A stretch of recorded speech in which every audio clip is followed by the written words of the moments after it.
Saris December 21 Samantha గారిచే గొప్ప ప్రారంభం. ప్రతి 10,000 రూపాయల కొనుగోలుపై ఒక గోల్డ్ కాయిన్ ఉచితం. గొప్ప సినిమాలంటే ఇప్పటికీ నేను చెప్పేది హాలీవుడ్ సినిమాలే. ఎందుకంటే సెంటిమెంట్ తీస్తే కూడా వాడు ప్యూర్ సెంటిమెంట్ చూపిస్తాడు. సెంటిమెంట్ తీయగలరండి. ఒకవేళ ఒక సీన్కి ఏదో ఒకటి అవసరం ఉందంటే ఆ సీన్ అట్నే చూపిస్తాడు. ఎగ్జాక్ట్లీ. ఆ సీన్ చూసినప్పుడు నీకు అది వల్గర్గా అనిపించదు. ఆ ఎన్సెంబుల్మెంట్ ఆఫ్ సీన్స్ వీళ్ళు do it in such a way that so అది అక్కడ ఈవెన్ యుఎస్లో కొన్ని సీన్స్ పిల్లలు ఉన్నారు అని అంటే కొన్ని దానికి సపరేట్ ఇది ఉంది. అది ఎడిట్ అయిపోతుంది స్క్రీన్ల మీద పెట్టుకున్నప్పుడు. ఇంట్లో పిల్లలు ఉన్నారు చూస్తారని పేరెంట్స్ ఏం చేస్తారు, దాన్ని ఏదో అంటారు అది. సో అది ఎడిట్ అయిపోయి వస్తుంది. దాన్ని ఏమంటారు మర్చిపోయాను నేను. You can any foul language, bad language, scenes based on any ఇలాంటి సీన్స్ అంతా చూడకూడని సీన్స్, అడల్ట్ ఇది కంటెంట్ ఉంటే అవన్నీ కూడా నా ఆటోమేటిక్గా ఎడిట్ అయిపోతుంది. వీళ్ళకి కనిపించదు, ఈ ఇంట్లో ఉన్న వాళ్ళకి. అలాంటిది ఉంది. అది ఒకటి ఇండియాలో రావాలి. దాని తర్వాత ఇంకొకటి ఏంటంటే మన కల్చర్ని మించి ఏదో వాడు తీసేసి అది చాలా బాగా గొప్ప అంటే నేను చాలా ఇంటలెక్చువల్ అని అనుకుంటే మనం ఏం చేయలేం. అవన్నీ కూడా అంత వల్గర్గా అంత బ్యాడ్గా చూపించకుండా కూడా మనం still we can make bold movies. Bold doesn't mean you have to be crude. అంటే bold doesn't mean that you have to look అంటే ఇలా చూపిస్తేనే అది బోల్డ్ అని అనుకోవద్దు. Bold is something which you the choice of the selection of your subject, story line. మొన్న ఒక పెళ్ళికి వెళ్తే పెద్దవాళ్ళ ఇంటి పెళ్ళి, ఒక పెద్దవారు నా దగ్గరకు వచ్చి, అమ్మ మీకు మీ ఇండస్ట్రీకి ఒక దండం పెట్టి దయచేసి ఇప్పుడు వచ్చే సినిమాలు భయంకరంగా ఉన్నది, అది ఏదన్నా మీలాంటి వాళ్ళు మాట్లాడి దాన్ని మాట్లాడండి, మీరందరూ మీ వాయిసెస్ వినిపించాలి, తట్టుకోలేకపోతున్నాం మేము, అది ప్లీజ్ కొంచెం చెప్పండి అని. అది మనం చేయలేం. You have to go to the Indian censor board decide చేయాలి అది. బట్ ఓటీటీ అనేసరికి దే హ్యావ్ సమ్ మనం కంట్రోల్ చేయలేము. నాట్ నెసెసరీ మనం అంత ఇదిగా ఒక రిస్ట్రిక్ట్ చేయాల్సింది. మన చిన్నపిల్లలు చూడని కూడా అందరూ చూసేస్తున్నారు ఇప్పుడు. That's what I'm saying.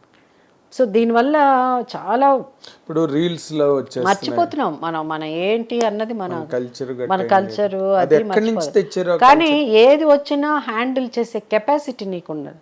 If you're a strong person you are seeing that in a different way, you are seeing in a different way. దాని అలా ఉండే శక్తి పిల్లలకి లేదు, వాళ్ళకి అంత మెచ్యూరిటీ ఉండదు కదండి. సో స్టేజ్లో మెచ్యూరిటీ ఉండదు. They get diverted. Yes.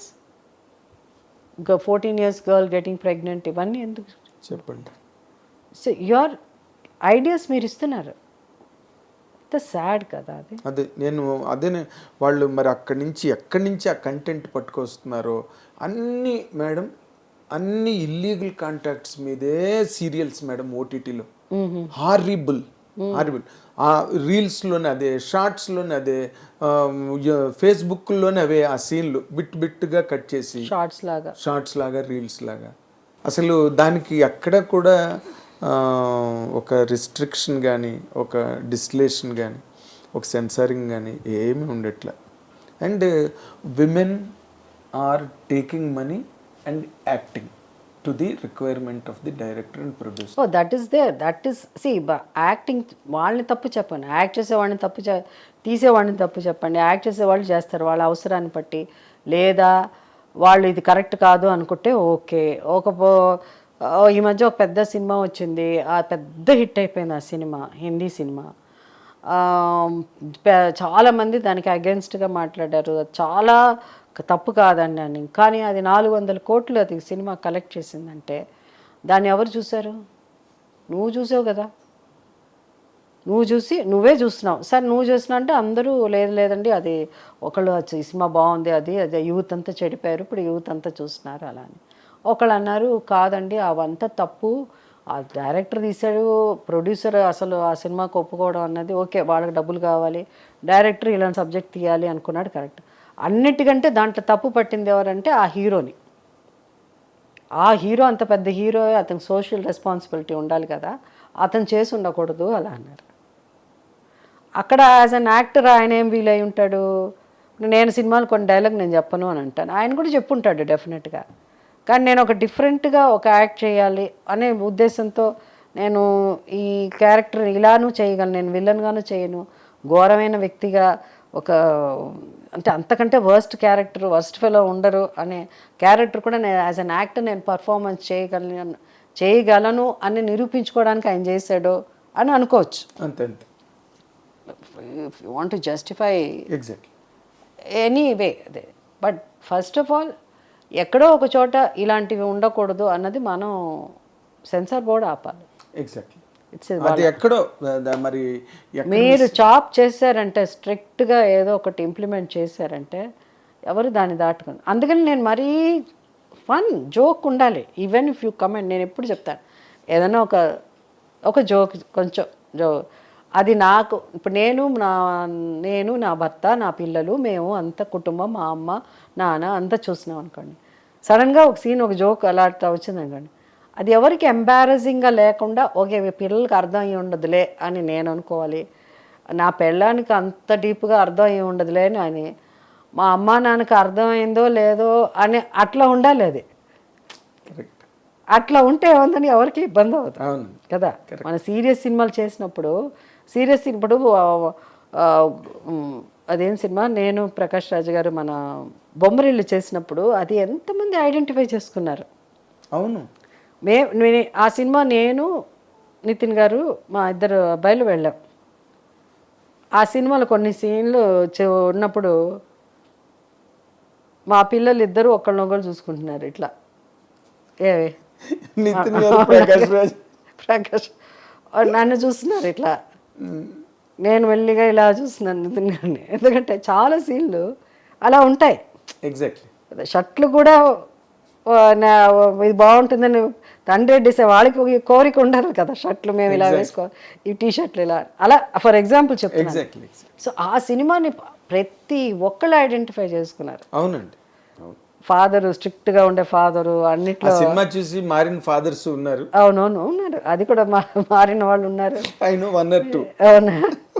So అట్లా మనకు ఉండాలి సినిమా. అవునండి. అంతే తప్ప అది ఎక్కడో వెళ్ళిపోయి ఐ థింక్ రియల్లీ నిజంగా మీరు రిఫర్ చేసిన 1 or 2 ఆ సినిమా కొంచెం ఓటీటీకి దగ్గరగానే ఉందిలేండి. అవునా. హామ్, అది ఎంత హామ్ క్రియేట్ చేస్తుంది, చాలా సోషల్ హామ్ కదండి. ఇప్పుడు యూఆర్ డైరెక్ట్లీ షోయింగ్ అండి. ఇప్పుడు అంటే because you're an adult, you're a senior most actress and by age also you're a veteran. కాబట్టి నేను మీతో అంటున్నా ఈ మాట, pornos and any other nonsense websites they need not go to that. వెతుక్కుని వెళ్ళవలసినంత అవసరం లే. If you open Facebook, on reels, shorts, పోర్నోలో ఏం దొరుకుతుందో ఇందులో దొరుకుతుంది. మామూలు సినిమా తీసేస్తున్నారు అంటే వాళ్ళకి పోటీ వీళ్ళు. సో అది లేదు, ఇప్పుడు అవసరం లేదంటున్నా. Need not strain yourself. అరే ఇక్కడ ఎక్కడ దొరకట్లేదేంటి పోర్నో సైట్ అని చెప్పి మీరు వెతుక్కోక్కల ఫట్మంది ఇక్కడ వస్తుంది. That is what is happening. అది మరి మీలాంటి veteran actresses, legends, you should make me two నాడు మీరు ఎలాగైతే ఇండియా అందరూ కూడా మీరు అందరూ కంబైన్ అయ్యారు, అలాంటిది ఏదో జరగాలి. దేనికైనా ఒక హద్దు పద్దు అంటారా, హద్దు పద్దు, ఎస్, అది ఉండాలి. బార్డర్ అండ్ అకౌంట్, అదే హద్దు పద్దు అంటే అదే అలా ఉండాలి. బౌండరీ ఉండాలి. అది మన అకౌంటబిలిటీ ఉండాలి. మన ఇండియా అంటే ఏంటి అన్నది మనం ఇండియా కదా. మీరు ఇందాక చెప్పినట్టుగా హాలీవుడ్ వాళ్ళు తీస్తే పచ్చి బూత్ సినిమా స్ట్రిక్ట్ గా ఆనెస్ట్ గా అదే తీస్తారు. ఆ బాట కూడా దానికి సరిపోదు, ఎందుకంటే అది అంత కనిపించదు మనకి. ఎస్, బేసిక్ ఇన్స్టింక్ట్ వచ్చింది. 1 లక్షలు వచ్చే సినిమాలు, హాలీవుడ్ సినిమాలు అంటేనే మనకు ఒక టైంలో అలాంటి సినిమాలని ఫీలింగ్ ఇక్కడ అందరికి. అంటే ఇక్కడ తెలియదులే వాళ్ళ గొప్ప సెంటిమెంట్ సినిమా, మనం సౌండ్ ఆఫ్ మ్యూజిక్ లు గట్ట, మనం సెంటిమెంట్ సినిమా వాళ్ళు తీసినంత గొప్పగా మన దగ్గర కూడా లేవు. గాన్ విత్ ది విండ్ కానీ అసలు ఎలాంటి సినిమాలు వాళ్ళు, అదే అన్నాను, ఏది తీసినా ఎక్స్ట్రీమ్స్ లో తీస్తారు వాళ్ళు. సెంటిమెంట్ తీస్తే అద్దరిపోతుంది వాళ్ళు తీసేది. రోడ్ టు పెర్డిషన్ చూసారా మీరు? రోడ్ టు పెర్డిషన్ అని వాళ్ళతో కంపేర్ చేసుకోలేము. మన వాళ్ళు దేనిలో మాస్టర్ చేస్తున్నారంటే, దీనిలో master they can never imagine sound of music, I can tell you. They can never imagine gone with the wind, they can never imagine road to perdition, అంటే మనకి దే కెన్ నెవర్. మన వాళ్ళు ఏం చేశారంటే కులం పరంగా ఇది అంటరాని వాళ్ళు అదే రోజుల్లో ఉండేది కదా, ఎస్, ఇది ఇట్లాంటి వాళ్ళు అట్లాంటి వాళ్ళు, అందుకని అలాగే సినిమాల్లో కూడా పెట్టేశారు. ఇది మాస్ జనానికండి, ఇది ఇలాంటి జనం ఉన్నారండి వీళ్ళ కోసం అండి అలా అని. అక్కడ అవన్నీ ఉండదు, వాళ్ళు ఏం తీయాలో అదే తీస్తాడు. ఈ సినిమాకి ఇది కరెక్ట్గా ఉందంటే అదే తీస్తాడు. అంతే. అది తీసుకొచ్చి మళ్ళీ ఫ్యామిలీ డ్రామాలో ఏమీ కలపరు. మధ్యలో ఏడుపు, ఒక ఫ్యామిలీ టచ్, భయంకరమైన సీన్ ఉంటుంది, మళ్ళీ నానా అని ఒక సీన్ ఉంటుంది. ఎంత కన్ఫ్యూషన్ అంటే ఇక అది కావాలా ఇది అవ్వాలా తెలీదు. అంటే అన్ని నవరసాలు మన వాళ్ళు తెలిపి, అది ఓటీటీకి అసలు ఒకటే రసం, నవరసాలు ఏం లేవు, ఒకటే రసం. There are some good films ఓటీటీలో వస్తున్నాయి, బట్ అవి సర్క్యులేట్ అవ్వవు మేడం, అవి పెద్ద హిట్ అవ్వదు, సర్క్యులేట్ అవ్వవు అసలు, హిట్ కూడా అవ్వవు. ఓకే, వీళ్ళు ఏం చేస్తున్నారంటే అలాంటి సినిమాలు ఎక్కడి నుంచి మళ్ళీ అలాంటి ఆర్టిస్టులను పట్టుకొస్తున్నారో వాళ్ళు దానికి ఎలాగ ఒప్పుకుంటున్నారు. బట్ ఓటీలో చాలా గొప్ప గొప్ప ఆర్టిస్టులు వస్తున్నారు, గ్రేట్ యాక్టర్స్. అదే మెచ్చుకోవాలి మనం. దాంట్లో నెగిటివ్ అండ్ పాజిటివ్